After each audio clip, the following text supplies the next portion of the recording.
Hello, I'm Barbara, and I work at the Gettysburg Library, and I am very pleased to be introducing the Adams County Library System's reading of Fables from the Aesop for Children, published in 1919, with illustrations by Milo Winter. The Wolf and the Kid. There was once a little kid whose growing horns made him think he was a grown-up billy goat and able to take care of himself. So one evening, when the flock started home from the pasture and his mother called, the kid paid no heed and kept right on nibbling the tender grass. A little later, when he lifted his head, the flock was gone. He was all alone.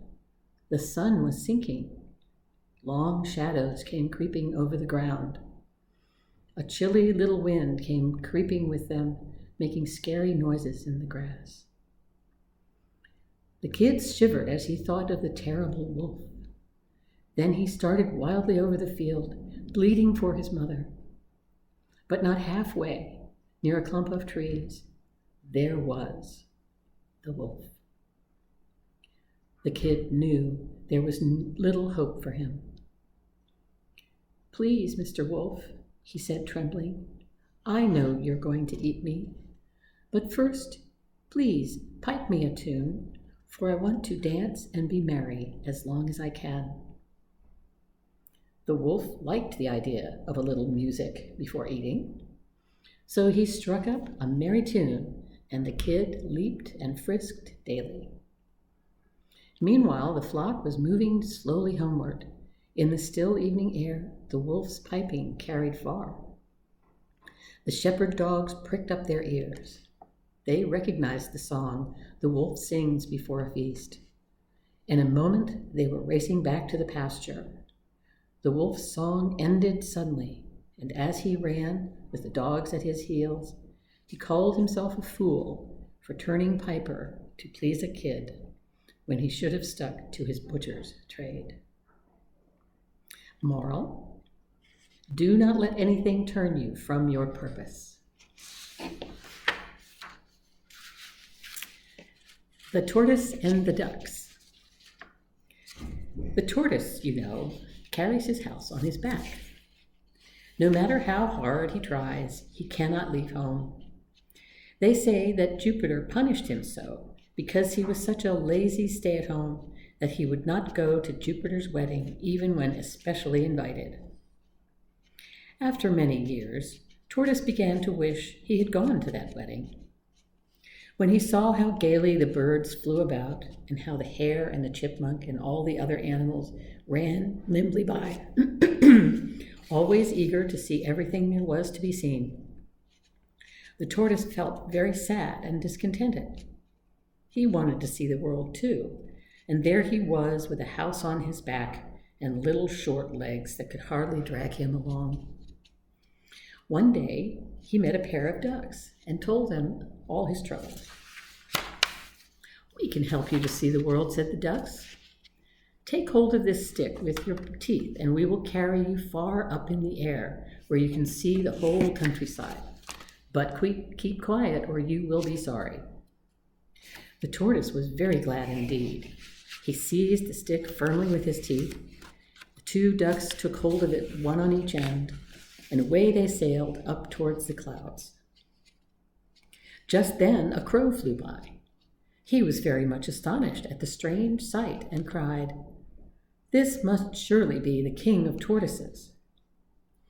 "Why, certainly," began the tortoise.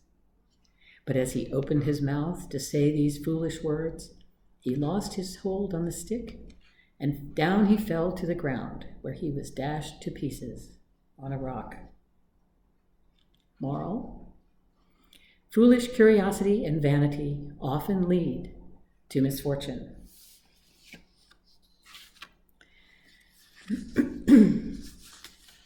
The young crab and his mother. "Why in the world do you walk sideways like that?" said a mother crab to her son. "You should always walk straight forward with your toes turned out." "Show me how to walk, dear mother," answered the little crab obediently.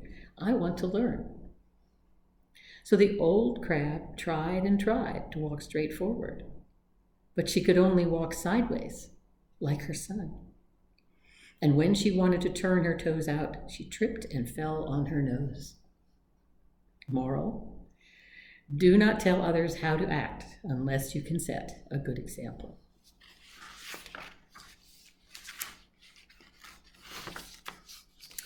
The Frog and the Ox. An ox came down to a reedy pool to drink. As he splashed heavily into the water, he crushed a young frog into the mud. The old frog soon missed the little one and asked his brothers and sisters what had become of him. A great big monster, said one of them, stepped on little brother with one of his huge feet. Big, was he? Said the old frog, puffing herself up. Was he as big as this? Oh, much bigger, they cried. The frog puffed up some more.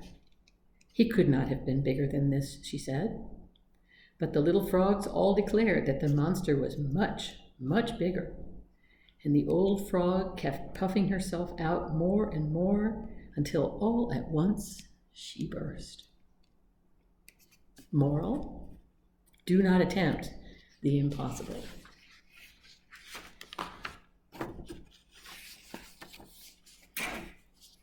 The Dog, the Cock, and the Fox. A dog and a cock, who were the best of friends, wished very much to see something of the world. So they decided to leave the farmyard and set out into the world along the road that led to the woods. The two comrades traveled along the very best of spirits and without meeting any adventure to speak of. At nightfall, the cock, looking for a place to roost, as was his custom, spied nearby a hollow tree that he thought would do very nicely for the night's lodging. The dog could creep inside, and the cock would fly up on one of the branches. So said, so done, and both slept very comfortably. With the first glimmer of dawn, the cock awoke. For the moment, he forgot just where he was.